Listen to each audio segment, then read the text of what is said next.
Saudara yang kekasih, saat ini kita akan mendengarkan firman Tuhan. Dan saya kasih judul firman Tuhan pada saat ini adalah kenalilah identitasmu di hadapan Tuhan. Sekali lagi, judul daripada khotbah saya pada saat ini adalah kenalilah identitasmu di hadapan Tuhan. Saudara yang kekasih, kita akan belajar untuk melihat identitas kita. Saudara, selama kita hidup di dunia ini, kita harus berjalan dengan identitas yang benar di hadapan Tuhan. Penting sekali di dalam kehidupan ini, saudara. Teristimewa kita yang sudah menerima Tuhan Yesus, menjadikan Dia Tuhan dan Juru Selamat kita. Kita harus sadar siapa diri kita.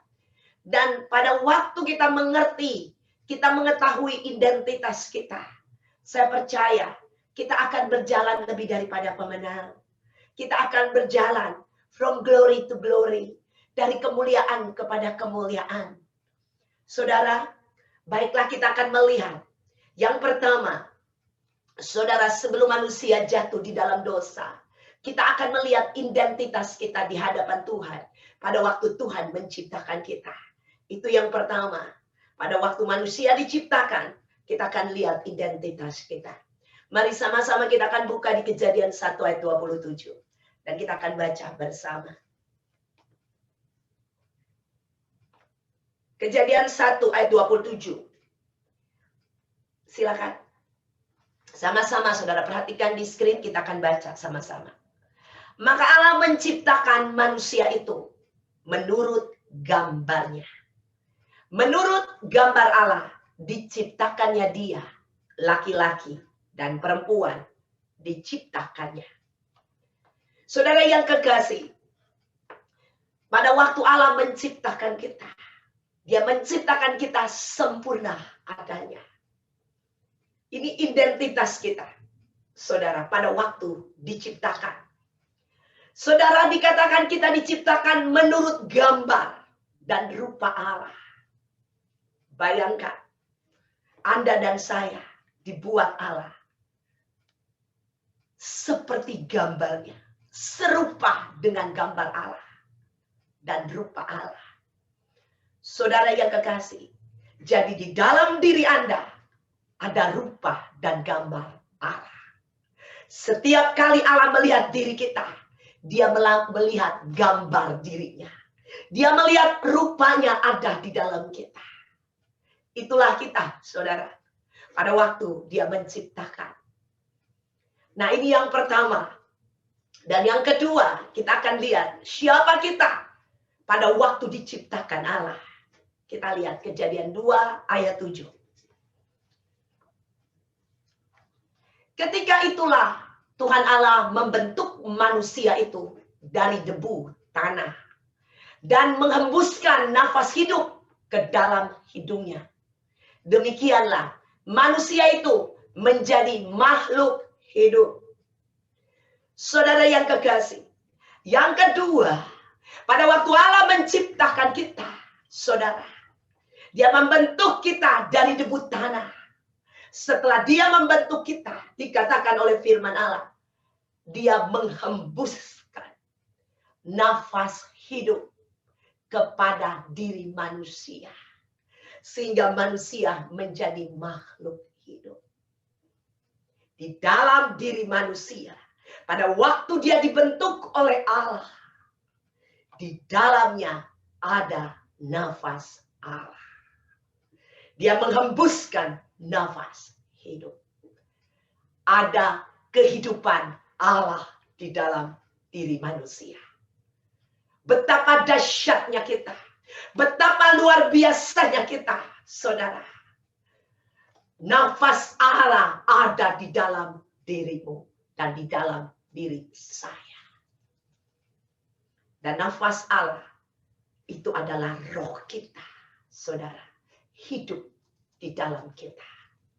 Haleluya. Yang berikutnya, kita akan lihat di Kejadian 1 ayat 26. Siapa kita?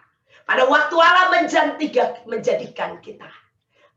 Saudara, ini identitas kita yang ketiga. Kita lihat. Berfirmanlah Allah, baiklah kita menjadikan manusia menurut gambar dan rupa kita, supaya mereka berkuasa atas ikan-ikan di laut dan burung-burung di udara, dan atas ternak, dan atas seluruh bumi, ya, dan atas segala binatang melata yang merayap di bumi. Perhatikan di sini, saudara yang kekasih. Dikatakan, berfirmanlah Allah, baiklah kita menjadikan manusia menurut gambar dan rupa kita. Kita di sini berbicara jamak, bukan berbicara tunggal. Jamak di sini adalah Bapa, Anak, dan Roh Kudus.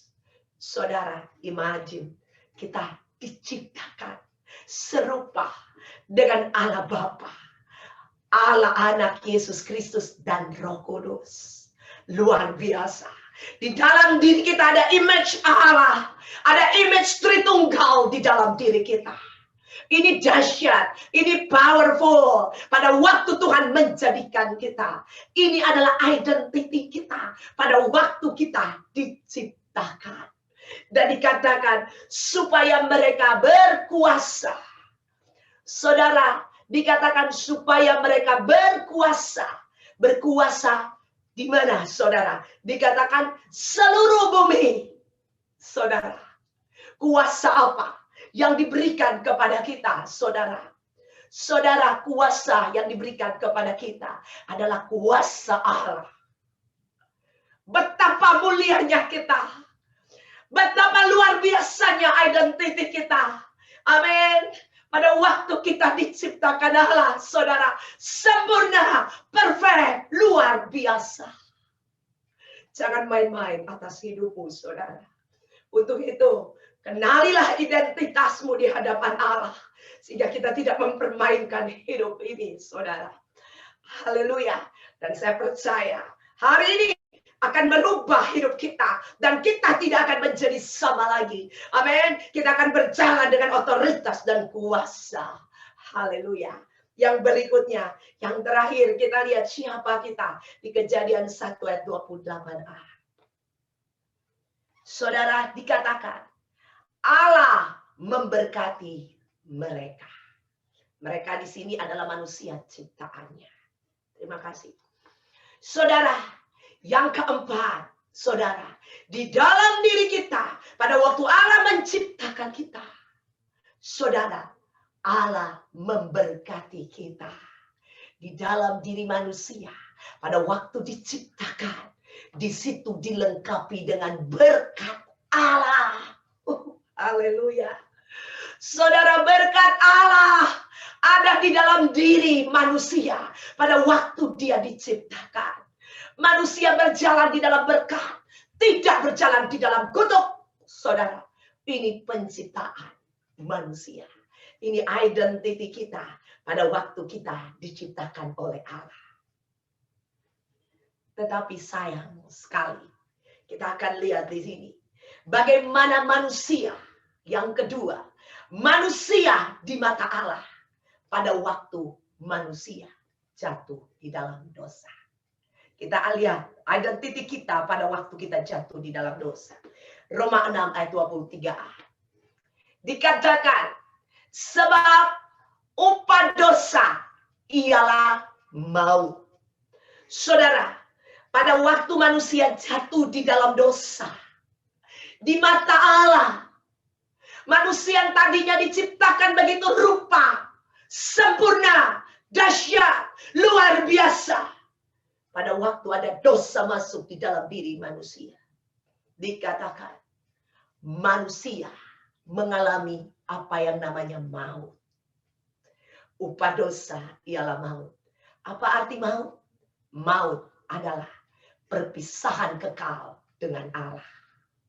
Saudara, itu identitas manusia pada waktu dia jatuh di dalam dosa. Yang pertama adalah perpisahan kekal dengan Allah.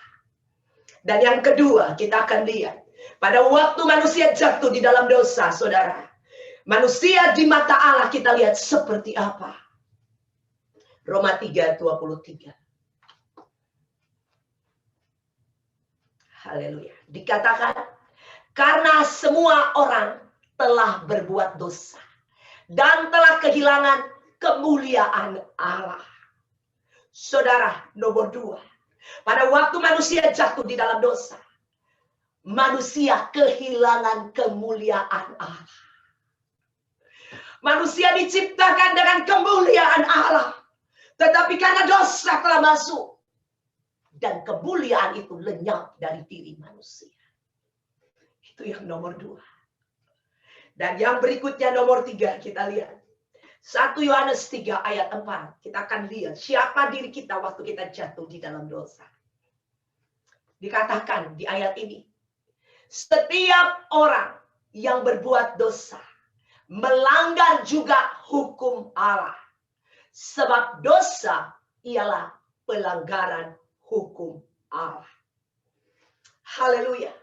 Manusia di mata Allah pada waktu jatuh ke dalam dosa, di mata Allah kita adalah pelanggar hukum Allah. Kita adalah orang-orang yang pemberontak di mata Allah. Kita telah melanggar hukum-hukum yang Allah tetapkan di dalam kehidupan kita. Itulah manusia di hadapan Allah. Saudara, pada waktu dia jatuh di dalam dosa. Itu nomor 3. Kita akan lihat seterusnya. Yang nomor 4. Kita buka di Yohanes 8 ayat 34. Saudara, kita baca. Kata Yesus kepada mereka, aku berkata kepadamu, sesungguhnya setiap orang yang berbuat dosa adalah hamba dosa. Sangat menyedihkan sekali di hadapan Allah. Pada waktu kita jatuh di dalam dosa, kita bukan lagi hamba daripada Allah. Kita bukan lagi hamba Tuhan. Tetapi kita adalah hamba dosa. Bayangkan. Manusia jatuh. Saudara. Dosa membuat manusia menjadi hamba dari dosa. Ini di hadapan Allah. Saudara bisa membayangkan hati Allah. Pada waktu dia menciptakan Anda penuh dengan glory. Dia menciptakan Anda luar biasa. Dan pada waktu engkau jatuh, sedemikian menjijikkan sebenarnya kita di mata Allah. Dan apa yang terjadi kita lihat lagi di Galatia 5 ayat 19 sampai 21. Yang terakhir ini, saudara. Dikatakan sekarang perbuatan daging adalah nyata. Yang ini adalah perzinahan, percabulan, kenajisan, nafsu birahi. Ini dosa-dosa, saudara. Ya.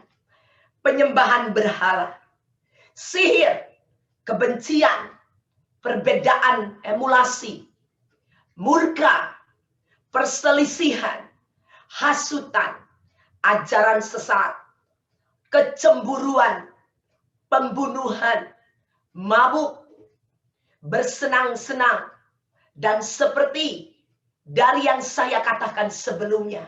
Seperti yang saya katakan sebelumnya, itu diulang 2 kali di sini. Juga telah memberitahu Anda di masa lalu bahwa mereka yang melakukan hal-hal seperti ini tidak akan mewarisi kerajaan Allah.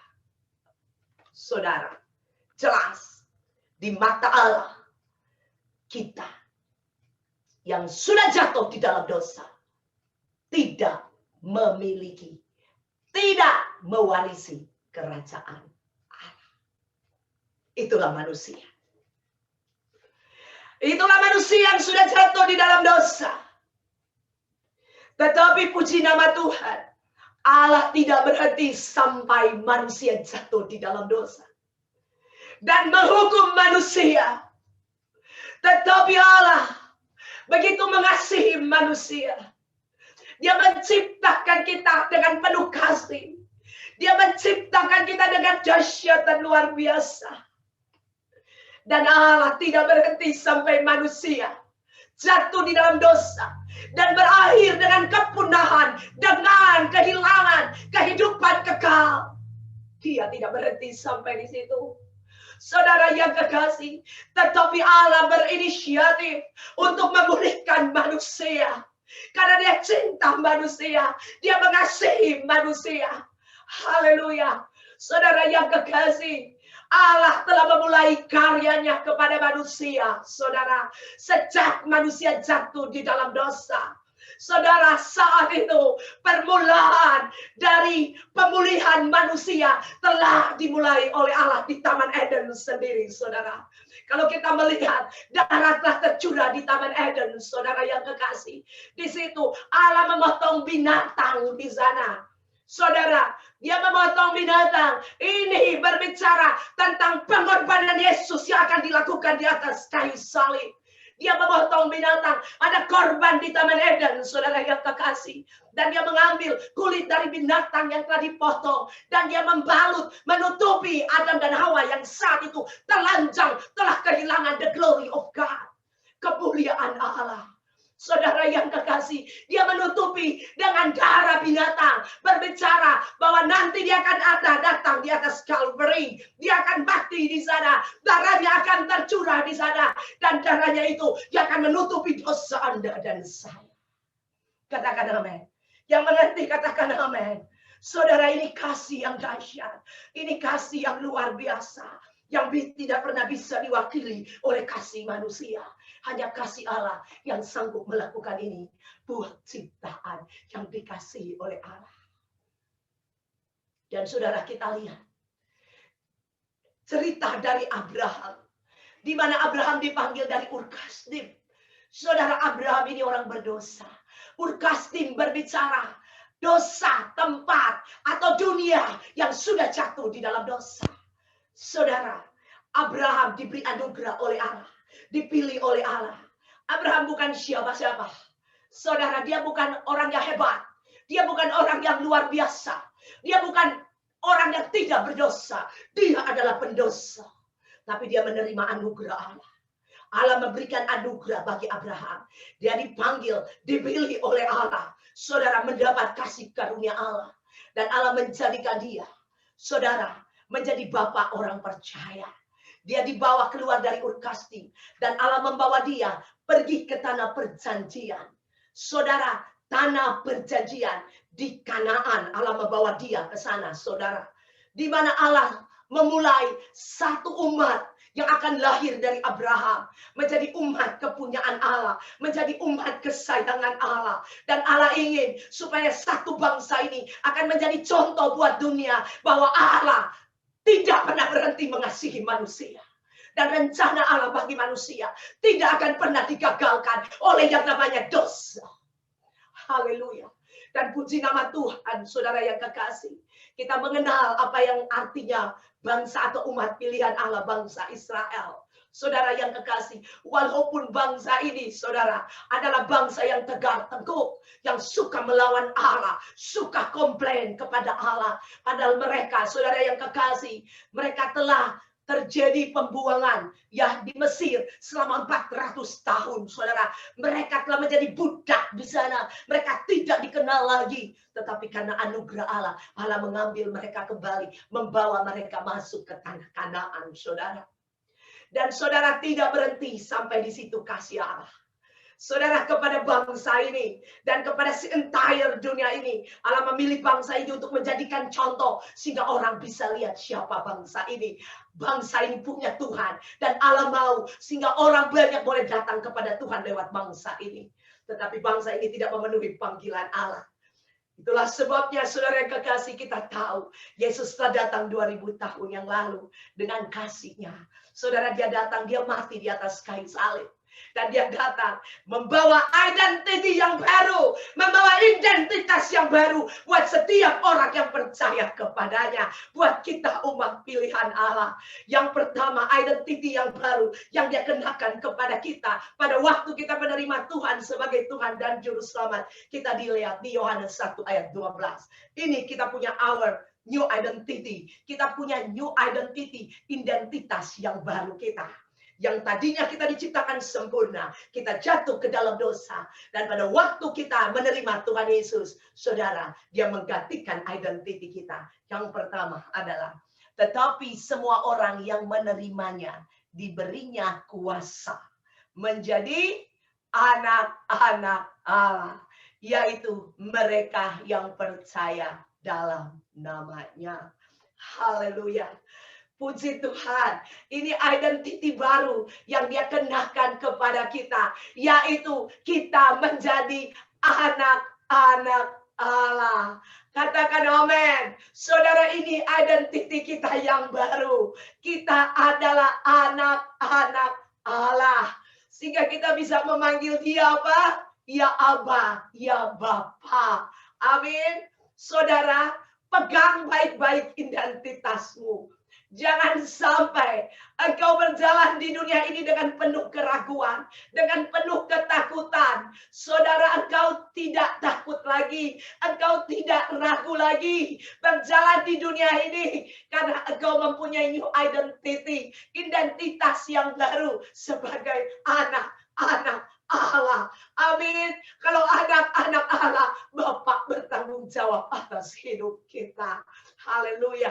Yang kedua, kita lihat di Kolose 2 ayat 9 dan 10. Haleluya. Kita lihat di sini, saudara, kita punya identiti yang baru. Sebab dalam dialah berdiam secara jasmania seluruh kepenuhan kealahan.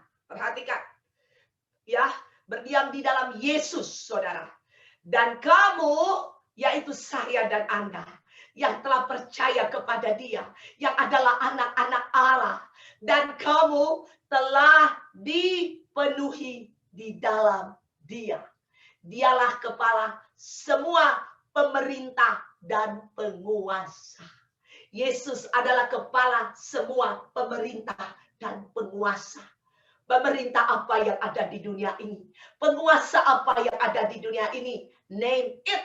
Sebutkan itu. Beri nama itu. Yesus adalah lebih daripada itu. Dia adalah kepala dari semuanya itu.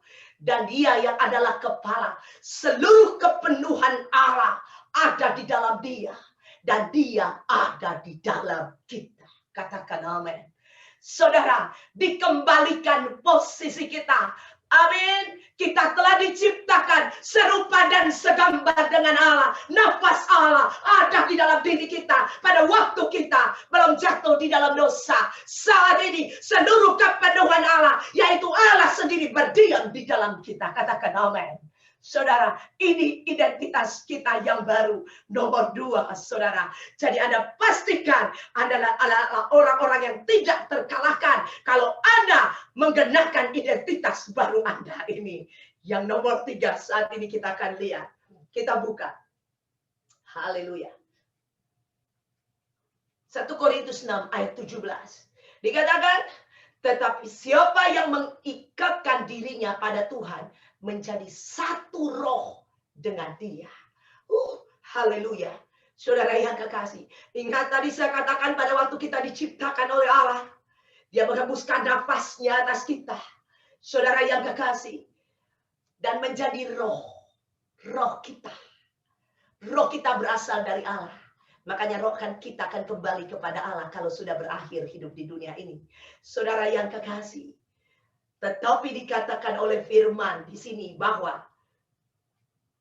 tetapi siapa yang mengikatkan dirinya pada Tuhan, kita sudah mengikatkan diri kita kepada Tuhan, menjadi satu roh dengan dia. Saudara, roh kita tidak berdiri single lagi, tetapi roh kita telah menjadi satu dengan roh Allah. Katakan amin. Itulah sebabnya dia berkata, roh yang ada di dalammu lebih besar daripada roh yang ada di dunia ini. Saudara, tidak ada alasan buat kita untuk hidup di dalam ketakutan. Karena roh yang lebih besar itu telah bersatu dengan roh kita. Katakan amin. Haleluya.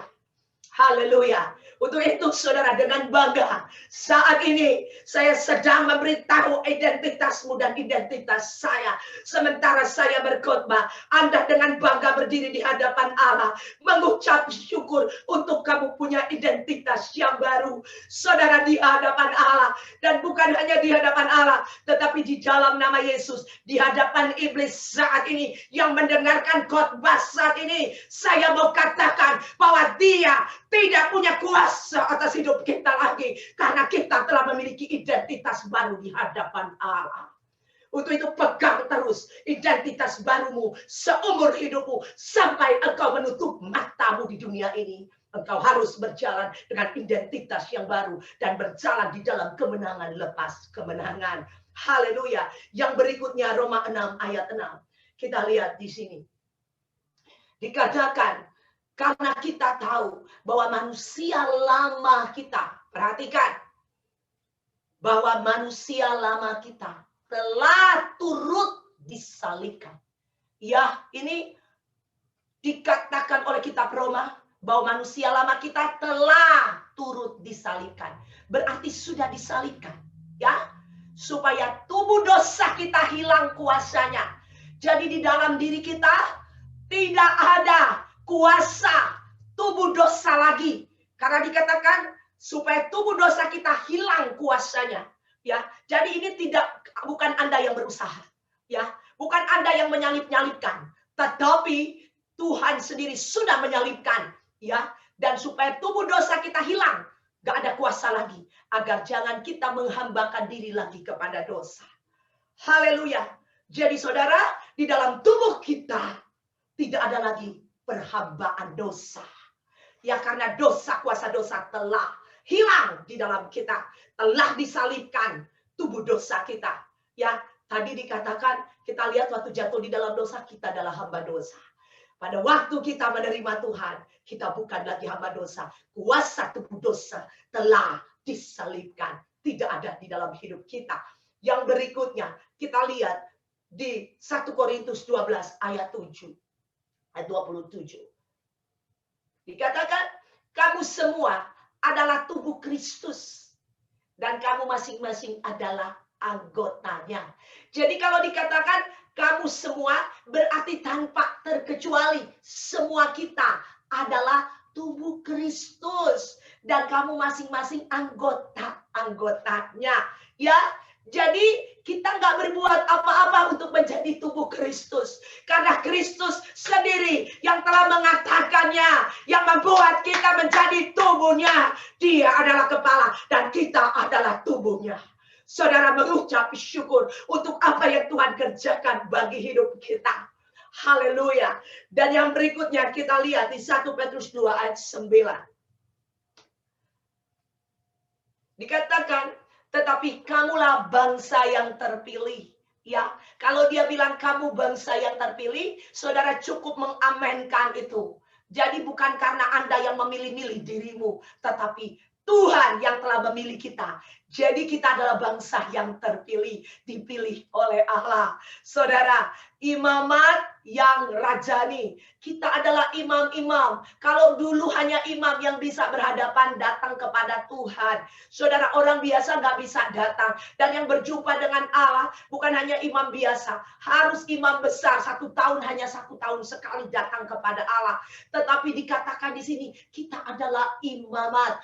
Imam, saudara. Dengan kata lain, saudara, pintu telah terbuka, pintu di bait Allah. Artinya, saudara yang kekasih, telah terbuka jalan untuk kita bisa masuk ke tempat kudus Allah. Dan kita bisa, saudara, kapan saja datang berjumpa dengan Allah. Pada waktu kau tidur, buka mata, panggil dia Tuhan. Di situ, saudara, kau telah masuk, ada bersama dengan dia.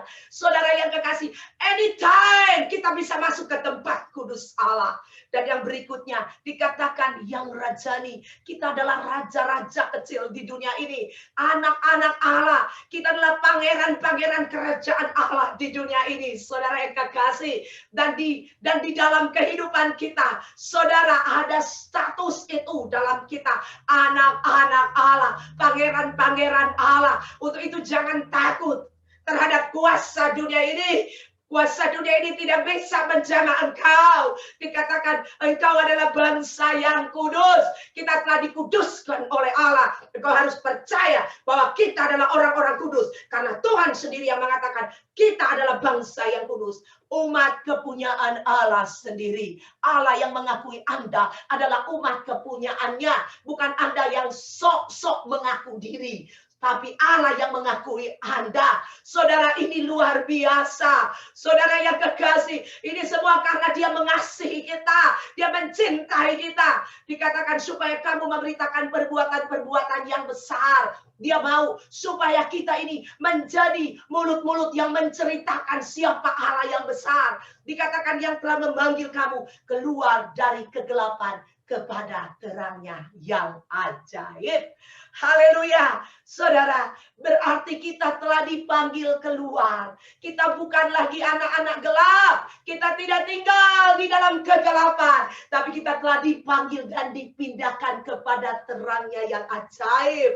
Jadi Anda harus tahu bahwa kamu, saya adalah anak-anak terang.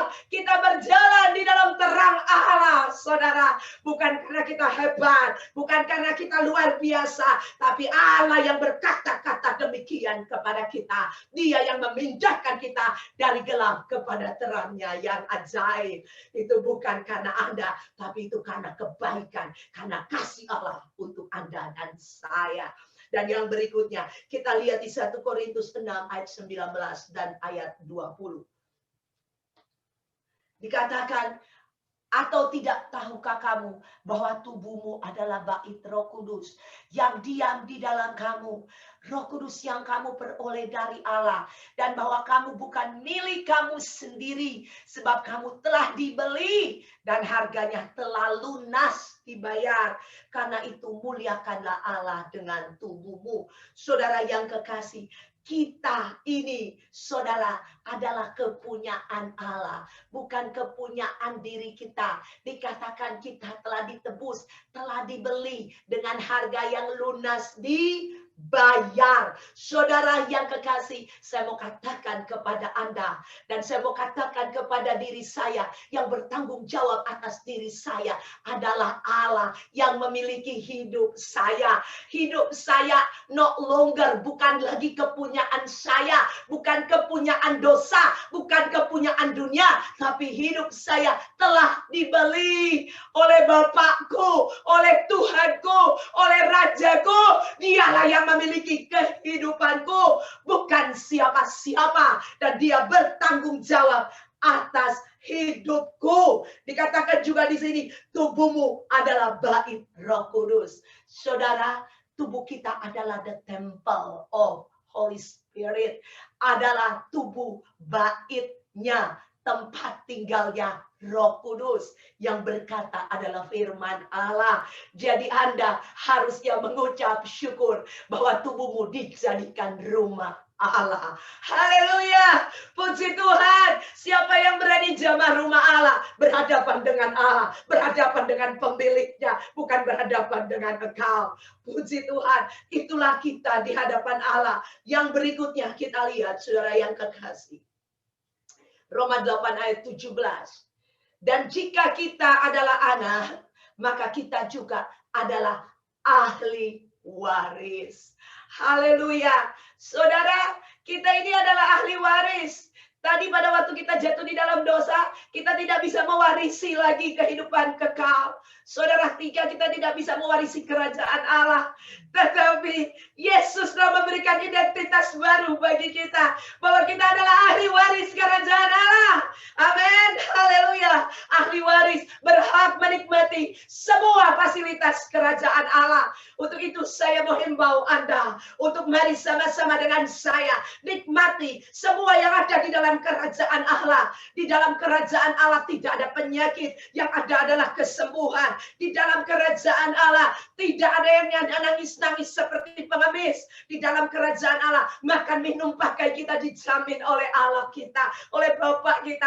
Amin. Nikmati semua yang ada di dalam kerajaan Allah. Di dalam kerajaan Allah ada damai sejahtera, ada sukacita di dalam kerajaan Allah, ada kemenangan di dalam kerajaan Allah, tidak ada problem. Amin. Nikmati semua di dalam kerajaan Allah apa yang Tuhan telah sediakan kepadamu sebagai ahli waris kerajaan Allah. Nikmati semua pemberian Allah, nikmati apa yang menjadi kepunyaan kerajaan Allah menjadi milik Anda dan saya. Bukan hanya nanti pada waktu kita mati dan tinggal di sana, tetapi mulai hari ini sejak Anda menerima Tuhan Yesus, Anda berhak mewarisi kerajaan Allah karena itu telah diberikan kepadamu.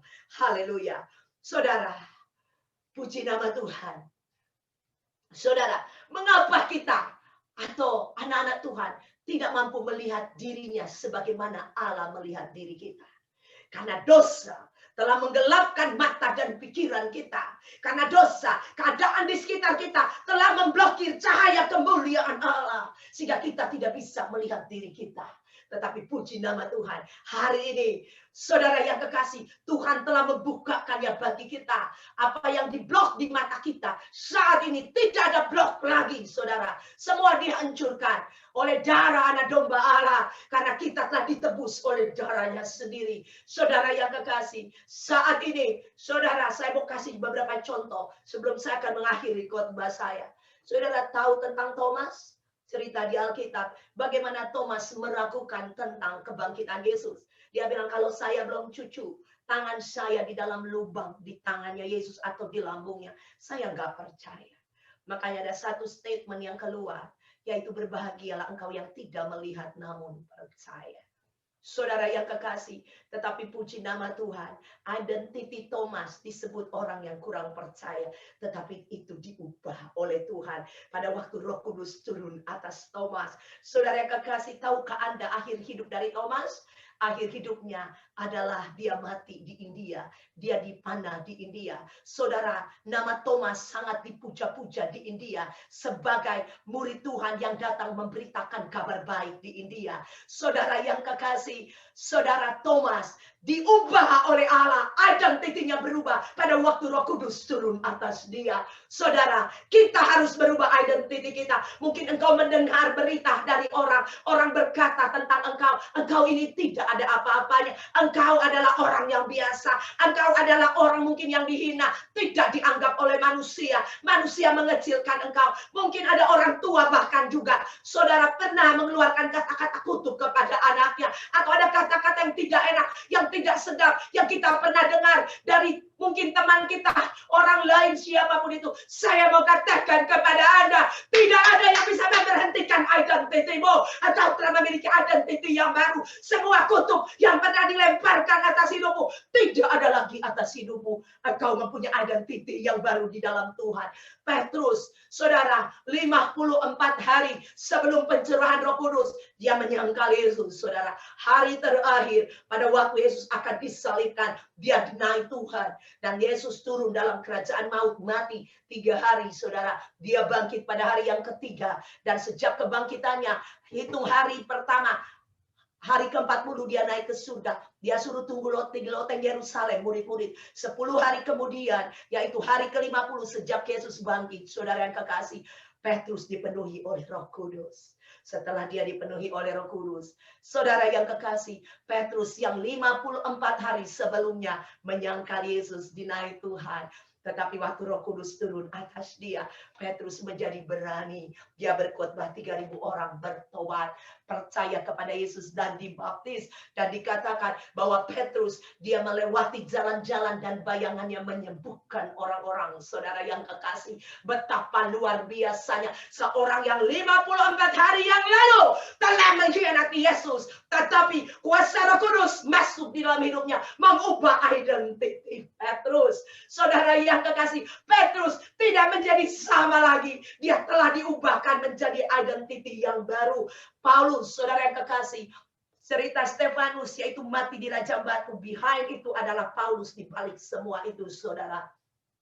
Paulus, dia membunuh pengikut Kristus dan Ditakuti saat itu sama orang-orang Kristen, pengikut Kristus, karena ulah tingkah laku daripada Paulus. Tetapi pada waktu dia berjumpa dengan Yesus di perjalanan, di mana dia sedang pergi menuju membawa perintah untuk menganiaya orang Kristen, dia berjumpa dengan Yesus sendiri di perjalanan itu. Dan perjalanan itu mengubah hidup Paulus yang tadinya membunuh orang Kristen, saudara. Dan akhirnya apa kita lihat, saudara? Waktu Paulus diubahkan oleh Tuhan, dia punya new identity. Saudara, hampir-hampir seorang diri, dia memenangkan Asia kecil bagi kerajaan Allah. Dan kalau engkau lihat, kehidupan dari Paulus tidak bisa dibendung lagi. Kematian tidak bisa memberhentikan dia, saudara. Dia disalib di Roma, saudara. Dia dibunuh, digantung di Roma, saudara yang kekasih. Dia tidak takut lagi menghadapi kematian. Apapun, saudara, karena dia telah diubah oleh Tuhan, mempunyai identity yang baru. Haleluya, puji nama Tuhan. Kalau kita melihat juga Raja Daud, dia adalah seorang pemerkosa, pembunuh berencana, saudara. Dia membunuh istri dari yang diperkosa, suami dari yang diperkosa oleh dia, yaitu Uria. Dia taruh di depan, di peperangan yang paling depan, sehingga Uria mati terbunuh di sana. Dia rencanakan pembunuhan itu, tetapi Tuhan mengubah dia, mempunyai identity yang baru, saudara, di dalam Tuhan. Dikatakan bahwa Daud adalah orang yang berkenan, hidup di dalam zamannya. Dan dia dikatakan, saudara, adalah the man after God's heart. Saudara yang kekasih, Allah begitu mengasihi Daud. Dikatakan Daud adalah beloved of God. Dia adalah kekasih Allah. Haleluya, saudara yang kekasih. Dan kalau kita melihat yang terakhir, kita lihat Yakub. Yakub adalah penipu, saudara yang kekasih. Dia menipu hak kesulungan dari kakaknya Esau, saudara. Dan dia pergi bekerja di pamannya Laban, saudara. Dia bekerja di sana, saudara yang kekasih. Dan dia menipu juga pamannya. Dan pada waktu dia kembali, saudara, dia pulang ke rumah ayahnya. Dan dia paling takut bertemu dengan kakaknya Esau, karena dia takut dia akan dibunuh di sana, saudara. Tetapi pada waktu dia masuki daerah di mana dia akan pulang ke rumah ayahnya, dia menyuruh istri-istrinya, ada 2 orang istrinya, Rahel dan Lea, dan anak-anaknya dia suruh menyeberang duluan, hartanya menyeberang duluan, dan tinggal dia sendiri di situ di Bethel, saudara. Dan di situ, saudara, ada seorang malaikat menampakkan diri kepada dia, dan di situ dia bergumul di sana, dan dikatakan dia menang melawan Allah dan manusia. Saudara, ini berbicara bukan dia yang menang, enggak, dia kalah, saudara, karena pangkal-pahalnya dipukul. Yakub habis itu dia pincang, saudara yang kekasih. Ya, jadi pemenang adalah Allah. Nggak ada orang yang bisa menang menghadapi Allah. Tetapi kemenangan yang dimaksud di sini adalah dia tidak membiarkan Allah itu pergi sampai memberkati dia. Saudara yang kekasih, ini luar biasa, saudara yang kekasih. Saudara, dia bertahan, saudara. Pada waktu terjadi perjumpaan dengan Allah, identiti daripada Yakub berubah dan dikatakan, siapa namamu? Dia katakan, namaku Yakub. Dan sejak saat ini dikatakan, namamu bukan lagi Yakub, tetapi namamu Israel. Saudara yang kekasih, diubah namanya. Sehingga pada waktu engkau melihat, waktu dia datang, berjumpa dengan Esau, Esau berkata kepada dia, Yakub, aku seperti melihat muka Tuhan di dalam wajahmu. Saudara, identity seorang penipu berubah menjadi Israel, saudara. Haleluya, pada waktu dia berjumpa dengan Allah. Saudara yang kekasih, dari tempat ini saya mau katakan, lupakan pandangan negatif orang tentang dirimu atau apa dan siapa Anda di mata orang lain, bahkan di mata dirimu sendiri. Siapakah Anda berani melihat dirimu seperti engkau melihat atau seperti orang melihat? Saudara, Anda jangan melihat Anda seperti engkau melihat dan orang lain melihat. Lihatlah diri Anda seperti Tuhan melihatmu. Engkau adalah anak-anak Allah. Engkau adalah ahli waris kerajaan Allah. Engkau adalah putra mahkota Allah. Engkau berharga di mata Tuhan. Tuhan punya rencana yang indah atas hidupmu. Tuhan punya rencana yang luar biasa atas hidupmu. Anda selama hidup di dunia ini, Anda diawasi oleh Dia. Anda dipimpin, disertai, diberkati, dibimbing, dan Dia akan membawa Anda masuk di dalam rencananya yang besar. Untuk itu, marilah Lupakan masa lalu kita. Lupakan dosa yang mengikat kita. Masuk di dalam new identity. Identitas kita yang baru. Berjalan dengan kuasa penuh yang datang dari tempat yang maha tinggi. Identitas baru kita. Saudara, mari berjalanlah di dunia ini sampai engkau mengakhiri hidupmu dengan penuh kemenangan. Lepas kemenangan. Haleluya. Haleluya. Terpujilah nama Tuhan. Amin.